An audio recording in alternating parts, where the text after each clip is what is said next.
So while we're talking about Biden walking out into the Amazon, let's talk about the biggest screw up of his entire presidency. And there's been a lot of them. But this pardon, the pardon of the man-child, the spoiled man-child who has grown up in an alternative reality, a reality that's made him a drug addict, some kind of, go down the list of this. I've called this guy a dirtbag, and people get so upset. He is a dirtbag. It wasn't just addiction. Like, this is a guy who had a child, ignored his child like she didn't exist. He made films of himself with strippers and hookers and was proud of it, put it out, kept it secret until it hit the internet, and they had no words to describe what in the hell are you doing, okay? I don't know how, there's no way I can see anybody defending the guy, because he grew up in a bubble, a DC bubble. He's a spoiled man-child. And he has, in Biden, by taking this move, has risked, I think he's risked the validity of democracy, of the civil justice process. I'm okay with it. Too strong? Well, I know. I first of all cannot stress enough also, I don't care. We all knew this was happening. You and I actually stood here 2 weeks ago from this moment, and we talked about the fact this will happen.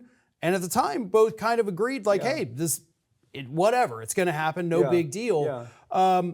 I don't think it was important enough for the New York Times to run 7 front-page stories on it on Monday, for the Washington Post to run 6 front-page stories on it on Monday. So between those two alone, 13 stories in a matter of hours on the front page, when we had information that Pete Hegseth, Donald Trump's defense secretary, that horrible report from the New Yorker, buried because of Hunter Biden. Yeah. Kash Patel, a guy who's threatened to go after the media once he gets in the FBI. And by the way, hey, guess who that is too? That's us. Buried because of Hunter Biden.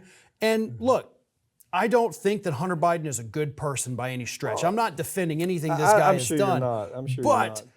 If I were in a position and my kid was in trouble and I could get my kid out of trouble waving a pen, I'd do it in a heartbeat. Okay, here's the problem I'm seeing with it, Farron. That 2 weeks ago when we talked about this, I did say, no big thing. I really meant the gun charge. I thought the gun charge was ridiculous.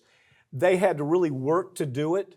There are plenty of people in prison for the same thing that he was convicted of, you understand? Right. A lot of people in prison for that. But to me, the $1.4 million for tax evasion, unacceptable. Especially when daddy makes the decision, I'm going to put 90,000 new IRS people out there to make sure you or I play by the rules. But man-child, spoiled man-child, we're going to let him get away with $1.4 million. How about the other part of it? Here's where you and I don't know, we disagree. I mean, I think I'm seeing it a little different. I'm saying, why would you take this pardon all the way back to 2014? Okay? Which is what I said he would do. I said he would go back all the way. You said he'd go as far as he possibly could. But I really didn't even believe that would happen. When you said it, I'm thinking, no, that's not going to happen. But he did it. He goes back to 2014 because of Burisma, right? Because Burisma, we don't know all the facts of Burisma now, but we're going to.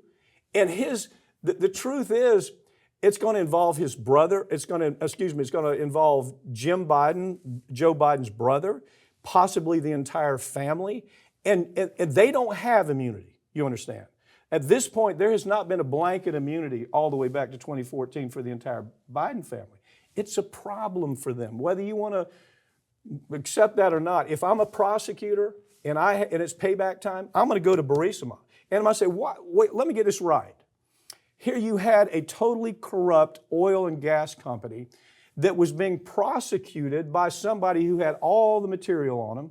Here's the list of material, bad material about Burisma.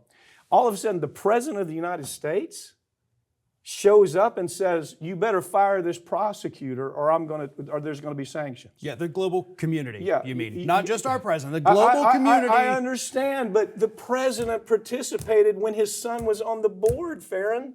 You can't ignore that. Shokin was actually going after. No, he wasn't going after. He was going soft on Burisma. That is what was happening at the time. So it's not because he was going after them. Part of it had to do with the fact he was not going after them.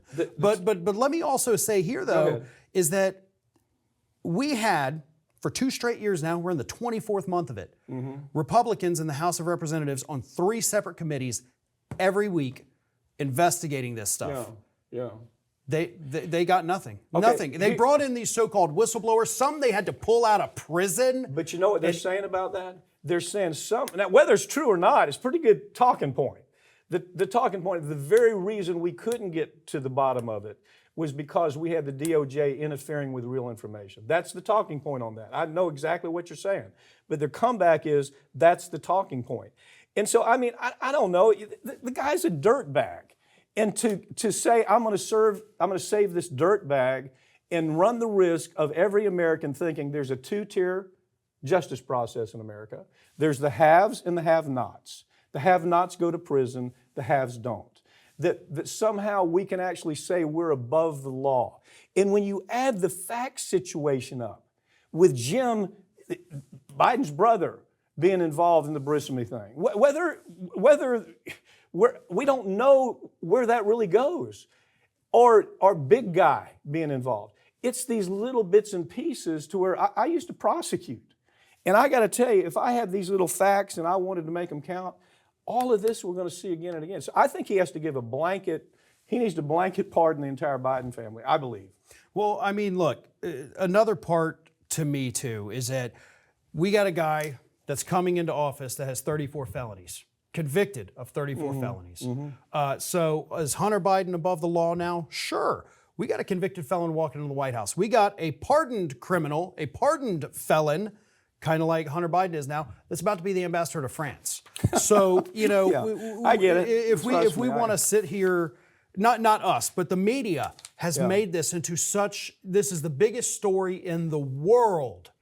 And it's really not. You know, it is a story of corruption, but my God, we see these kinds of pardons with every single person that goes through that presidency. You know, Trump, when he pardoned Steve Bannon and Manafort and Roger Stone. Bill Clinton, when he pardons family members and all that crap. The rich. Oh my God. H.W. Bush did it with the Iran-Contra people, and Reagan. We have to rein in the pardon power. Right. Because this is not a Biden problem. This is a Biden, Trump, Obama, Bush, Clinton, Reagan, Nixon, Ford, everybody problem. This will be remembered as a Biden problem. That's my prediction. This will be, when you talk about pardon, look, you had all of the airbag talking heads 2 days before he did this, talking about what a wonderful president Biden is because he's made the statement, I'm not going to pardon. You remember this?